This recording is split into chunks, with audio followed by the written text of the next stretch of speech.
Sizchi Rasulbek mashina oldiga qanday kelib qoldingiz? Avvalambor, assalomu alaykum.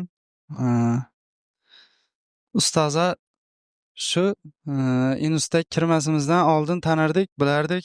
Havas qilib ijodlariga shu yo'nalishga qiziqib, mana 4 yil bo'ldi ustaning yonidamiz. Shogirdingizdan bir chiroyli tarona tinglaymiz endi bu shogirdingizdan ham. Marhamat, Ulardan tingladik.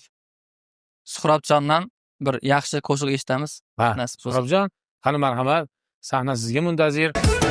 Derdi dilim yedi